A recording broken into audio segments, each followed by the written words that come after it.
la fin de la foire, on oublie son micro. Nous sommes rassemblés avec 3 invités, 3 écrivains pour discuter des personnages de romans. Avec nous, Françoise Cloarec, dans l'ombre de sa sœur, aux éditions Phébus. Françoise, on va parler non pas de Colette, mais de sa sœur dont vous avez restitué la figure dans l'ombre de sa sœur. Jean Michin, Ce qui reste, publié aux éditions Héloïse d'Ormesson. Jean Michin, vous êtes militaire et vous racontez une histoire, vous nous en direz un petit peu plus.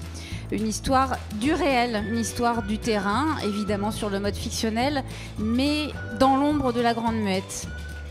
La fille de l'ogre, Catherine Bardon, publiée aux Escales. La fille de l'ogre, c'est encore un personnage que vous avez recréé, puisqu'il est existant, mais que vous avez recréé dans l'ombre de son père. Alors vous me voyez venir, vous avez su tous les 3 fabriquer un roman, raconter une histoire à partir de personnages qui ne sont pas ceux qu'on voit, des personnages réels, mais qui n'ont jamais eu vraiment voix au chapitre.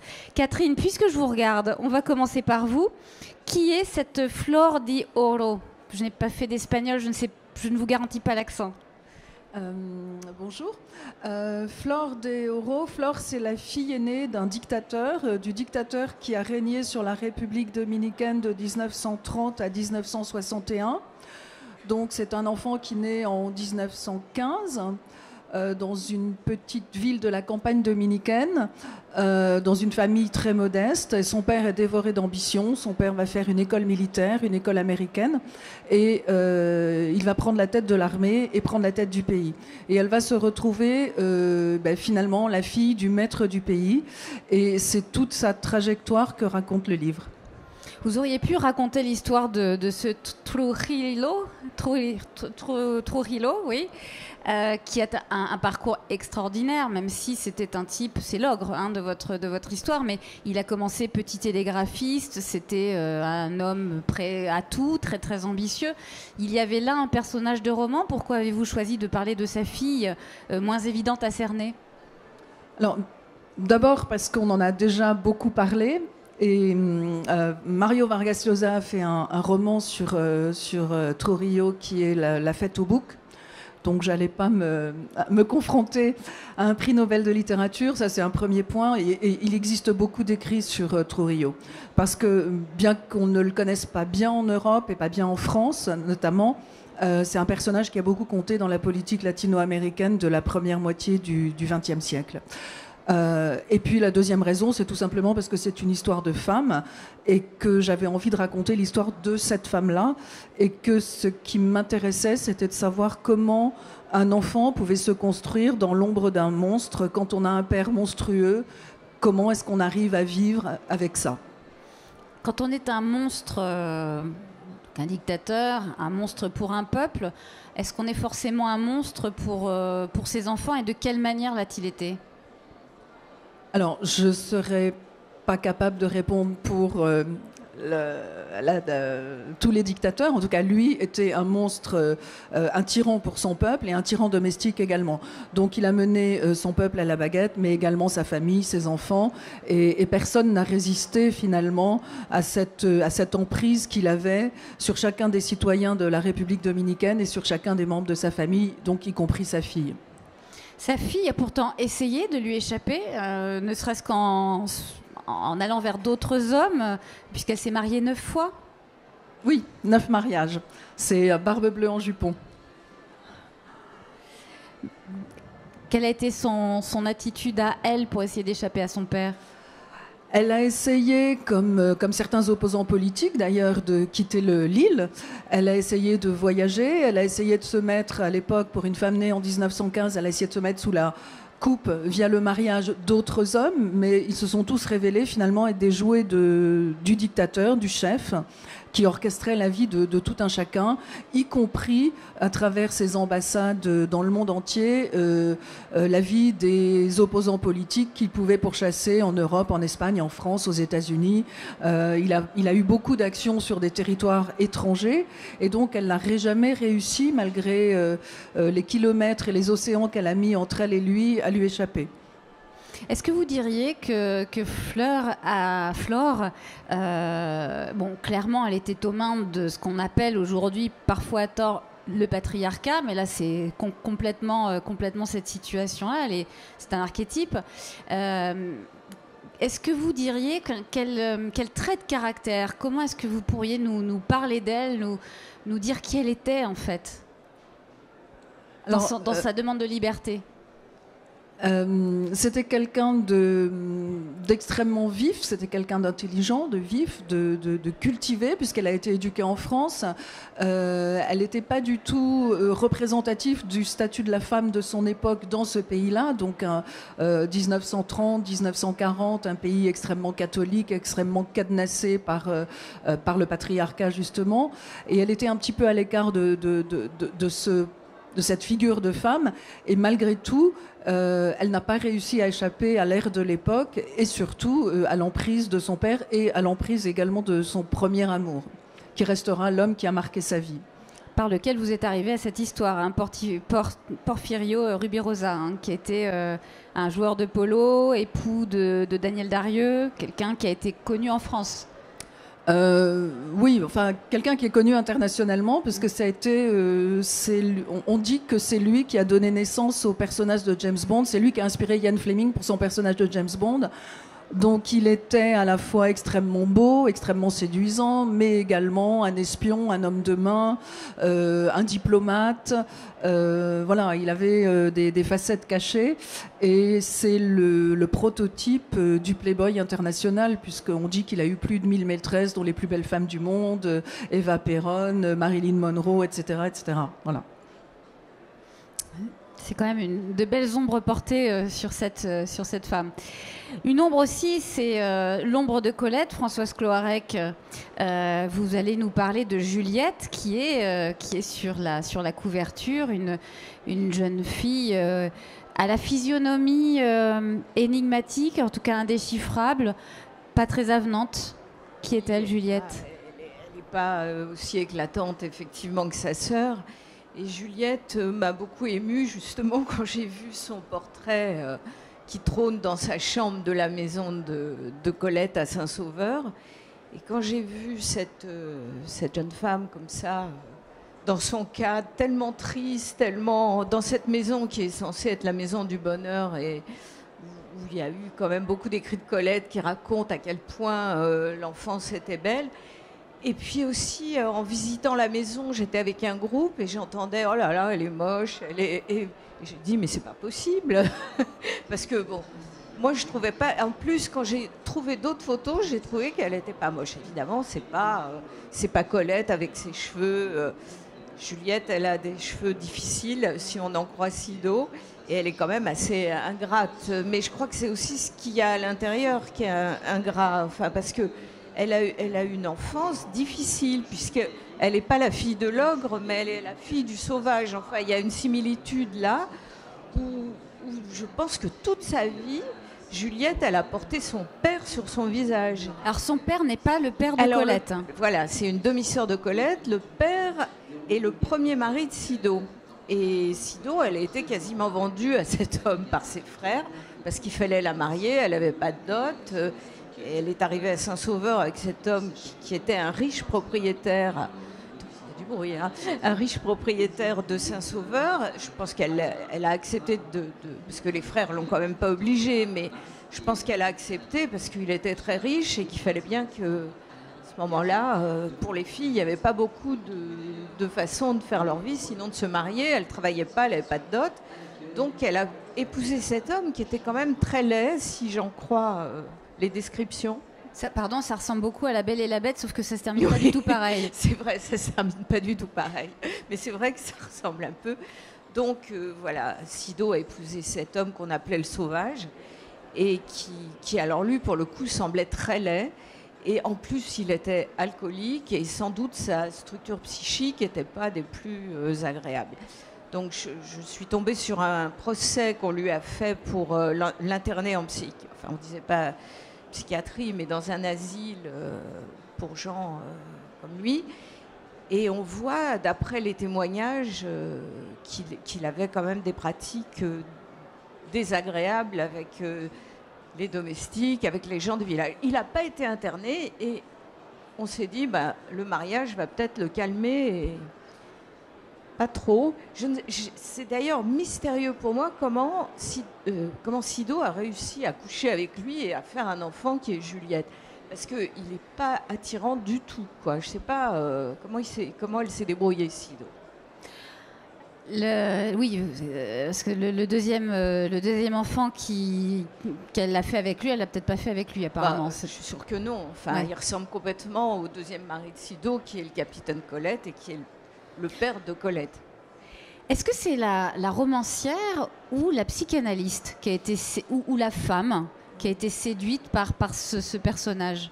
Je crois que c'est vraiment un mélange des trois, parce que j'ai adoré aussi faire confiance à mon imaginaire. C'est là où on retrouve le personnage de roman, parce que j'ai bien été obligée aussi de recomposer, et sans doute tout ce qu'elle dit pas, Juliette, tout ce qu'on sait pas. Mais je crois que je suis quand même très proche de la réalité de sa vie.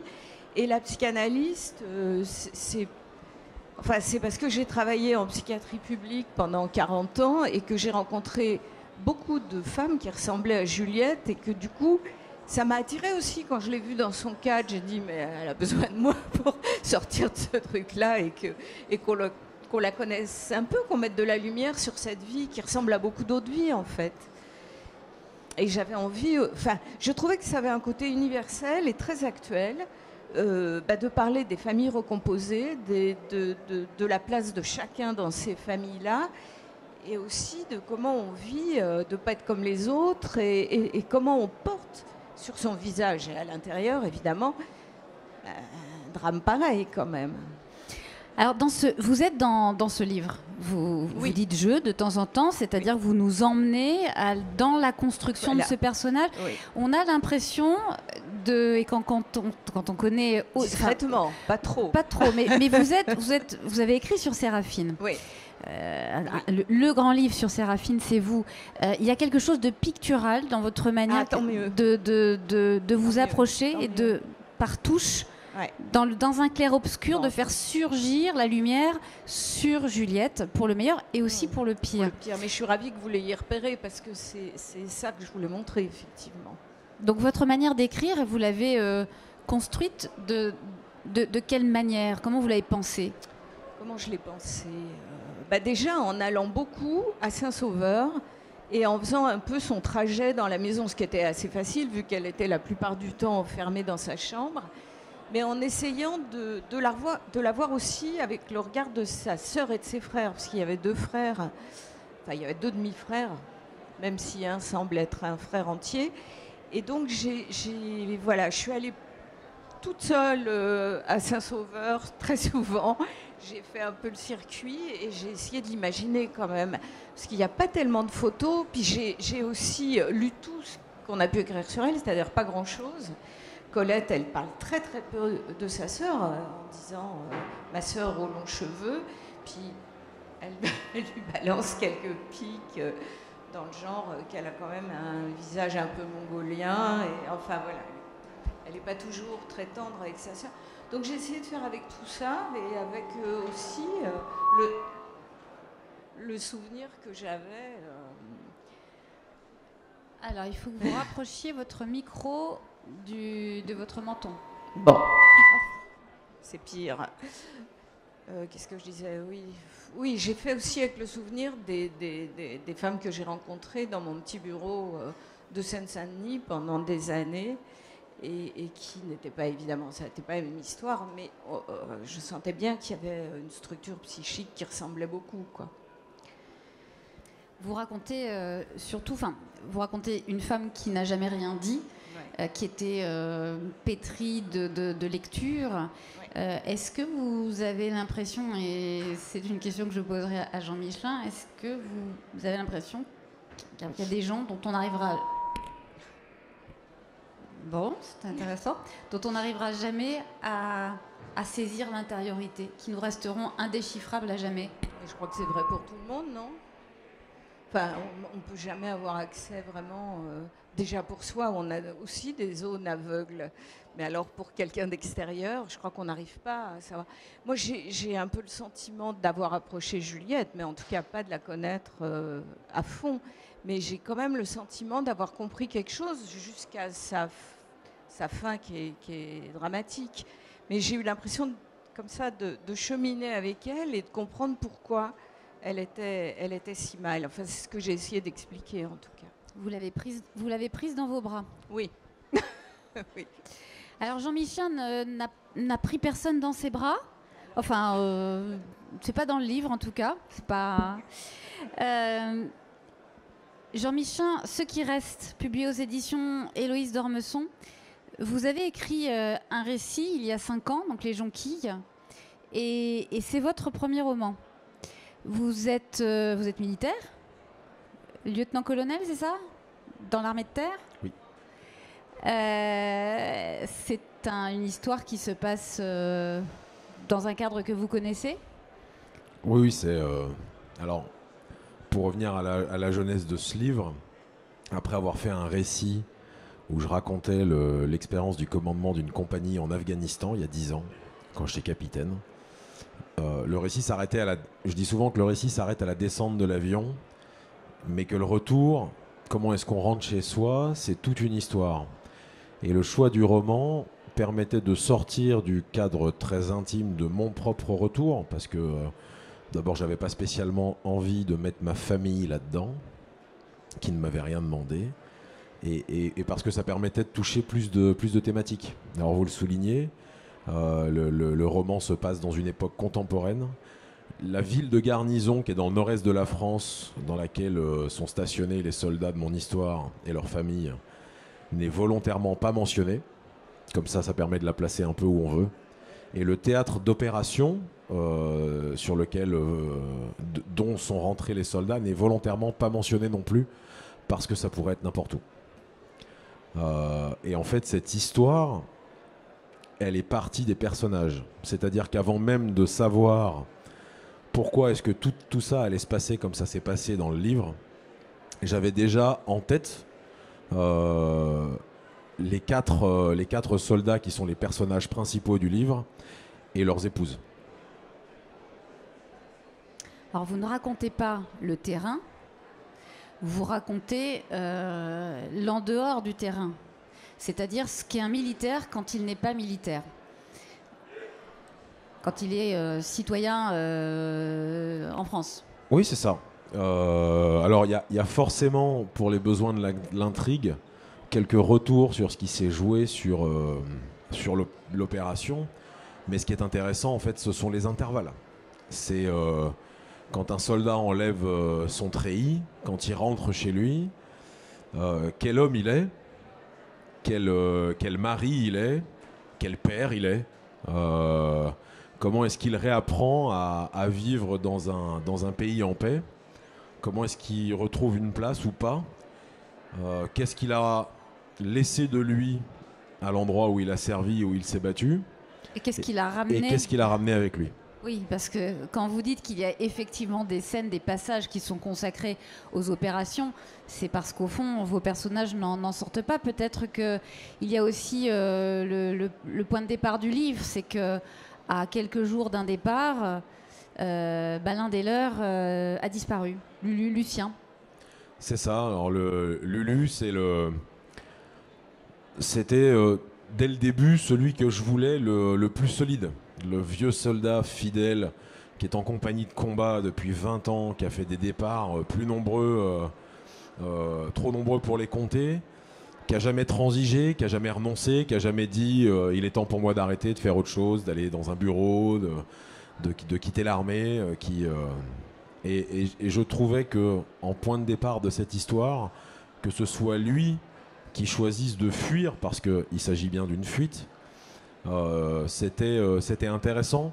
Ça permettait de le déconstruire de son image de soldat parfait. Quand vous dites un vieux militaire, il n'a que 40 ans quand même. Mais c'est ça qui est terrible en fait. Et c'est ce qu'on mesure mal. Les soldats sont des gens très jeunes. Moi, je suis soldat depuis un peu plus de 20 ans maintenant. Et quand on sert en régiment, alors quand on est officier, comme moi, on fait des allers-retours entre les régiments et les forces. C'est un peu comme vous êtes prof tous les ans, vous avez un an de plus, mais les soldats qui arrivent, eux, ils ont toujours 18 ans. Voilà. Et en fait, c'est aussi ce que je fais porter à l'un de mes personnages, qui est le personnage du sergent qui s'appelle Treg, qui est un type qui a 25 ans et qui a déjà l'impression que sa vie est foutue. Parce qu'en fait, dans l'infanterie, outre le fait que c'est quand même assez abrasif pour les genoux, le dos et le mental, c'est un métier où on vieillit vite. En fait, je me souviens d'avoir lu il y a quelques années un bouquin de Stephen Ambrose qui racontait l'histoire de cette compagnie de parachutistes américains qui a sauté sur la Normandie et qui est allé jusqu'au nid d'aigle d'Hitler. Et au début, quand l'auteur, c'est devenu la série Band of Brothers après. Et quand l'auteur présente les personnages au début, il parle d'un des officiers et il dit le lieutenant il avait 23 ans et les soldats le regardaient comme un grand-père déjà. Et en fait il y a une critique, je sais plus, c'est dans l'Obs qui a relevé ça, la jeunesse qu'on redécouvre en fait à chaque fois que tragiquement un soldat meurt au combat et qu'on diffuse son portrait sur les chaînes de télévision. Ces gens-là qui partent à la guerre, que moi j'ai emmenés au combat, souvent c'est des mômes. Alors ils sont majeurs, ils sont adultes, ils ont le droit de conduire, de boire, de voter, de regarder des films pour adultes, mais ils sont encore très jeunes. Et ce paradoxe-là est effectivement un des paradoxes du livre. Ce qui est aussi assez singulier, c'est que la jeunesse, on en parle beaucoup, y compris dans les romans. On parle beaucoup d'une jeunesse qui se cherche. On parle beaucoup, là, en ce moment, d'une jeunesse qui a envie de se coller sur des tableaux ou de les arroser de soupe. Enfin, la jeunesse, elle est là-dedans. Elle est en trottinette. Elle est très inquiète des questions écologiques. Mais la jeunesse dont vous parlez, vous, là, finalement, vous donnez la parole à des éléments de la grande muette. Mais cette jeunesse-là, elle existe aussi. Mais on a du mal à la qualifier, à la quantifier. En fait, c'est ça. C'est pas parce qu'on la voit moins qu'elle existe moins. Moi, un jour, il y a quelqu'un qui me disait « Ouais, mais de toute façon, les jeunes d'aujourd'hui, c'est plus que c'était, patati patata. » Alors moi, je suis soldat depuis 20 ans, comme je l'ai dit. Depuis 20 ans, j'entends ça. Et je pense que si on retourne à l'époque romaine, les 200 centurions à Pharsale diraient déjà comment les légionnaires qui touchent, c'est quand même plus la même graine qu'eux. Enfin, c'est dans la nature humaine et militaire de considérer que tout ce qui vient derrière soi sera forcément moins bien. Voilà. En fait, c'est pas vrai. Et cette jeunesse-là, un jour, il y a quelqu'un qui m'a fait cette réflexion-là et je me suis un peu fâché. Je lui ai dit, moi, la jeunesse que je connais, je l'ai emmenée au combat, je crois que je sais ce qu'elle vaut. Je crois que je sais ce qu'elle vaut. Et en fait, au même titre que les gamins qui balancent des pots de soupe sur les tableaux de maître pour essayer d'éveiller les consciences sur le changement climatique, qui sont portés par des combats et des raisons qui leur appartiennent et que je ne commenterai pas ici parce que ce n'est pas le sujet. Ma jeunesse à moi, celle qui sert sous les drapeaux, celle dont je parle un petit peu dans le livre, elle est comme toutes les jeunesses. Elle a besoin de sens, elle a besoin de quelque chose qui la fasse grandir et qui la dépasse. Voilà. Et il y a des gens qui ne savent pas ce qu'ils cherchent. Il y en a plein qui ne savent pas ce qu'ils cherchent en s'engageant dans l'armée. Mais quand ils ressortent, souvent, ils ne savent pas ce qu'ils ont trouvé, mais ils savent qu'ils ont trouvé quelque chose. Dans votre livre, il y a des valeurs. Alors, c'est pas du tout un livre. Y a pas, voilà, c'est pas le Top Gun qui veut faire vendre des avions aux Américains. C'est pas du tout ça. Mais en revanche, quand je parle de valeurs, je parle des relations d'hommes. Lulu, on va le chercher jusqu'en Guyane. C'est-à-dire qu'on va le chercher. On laissera pas tomber. On laisse pas un camarade sur le terrain. Il y a ça. Ça, c'est très intéressant. Moi, c'est ce que j'appelle la fraternité d'armes. Alors, c'est un public d'adultes. Je vais être un peu cru. Un frère d'armes, c'est pas un ami. Moi, il y a des gens que je qualifie de frères d'armes dont j'ai pas eu de nouvelles depuis des années. Et mes personnages sont comme ça. Un frère d'armes, c'est quelqu'un qu'on n'envisage pas d'appeler autrement que par une insulte, affectueuse, mais une insulte quand même, et pour lequel on pourrait littéralement prendre une balle. Et ce lien-là, et notamment l'incompréhension que ce lien suscite chez les familles, pour qui c'est très dur de voir ce lien se créer, il est difficile à expliquer parce que c'est quelque chose qui ne se développe que dans des épreuves extrêmes. Et alors, les militaires n'ont pas le privilège exclusif de vivre des épreuves extrêmes, loin s'en faut. Mais il se trouve que, comme je le fais dire notamment à une des épouses d'un des personnages du livre, elle comprend qu'elle a beau avoir fait 2 enfants et vécu 15 ans avec son mari, eh ben, il y a une part de cet homme-là qu'elle ne pourra jamais approcher parce que 15 ans de vie commune n'équivalent pas 10 minutes à prendre des roquettes dans la gueule. Maintenant, l'animatrice cherche la question, pour terminer, qui va englober les 3 livres et elle ne la trouve pas. Elle ne la trouve pas, non. Alors, si, elle la trouve dans le sens où vous écrivez, bon, Catherine, vous écrivez depuis longtemps, vous aussi, Françoise, Jean, je pense que c'est un début, étant donné le talent et la force, la puissance d'écriture qu'il y a dans ce livre, ça sera évidemment pas le dernier. D'ailleurs, on se demande jusqu'où vous avez le droit de raconter des choses, finalement. Parce que des écrivains dans l'armée, il n'y en a pas tant que ça, mais enfin, vous êtes déjà vieux, donc rapidement, c'est la retraite, non? Alors, vous avez 38 ans, non, c'est pas ça? J'ai 40 ans, et si je vais au terme, si je vais jusqu'où la limite d'âge m'autorise à servir, je suis à peu près à la moitié. Donc j'ai encore quand même 20 ans à faire. D'accord. Moi, j'ai le droit de raconter, ni plus ni moins, que ce qui est encadré par la loi, c'est-à-dire le devoir de réserve. C'est pas un livre militant.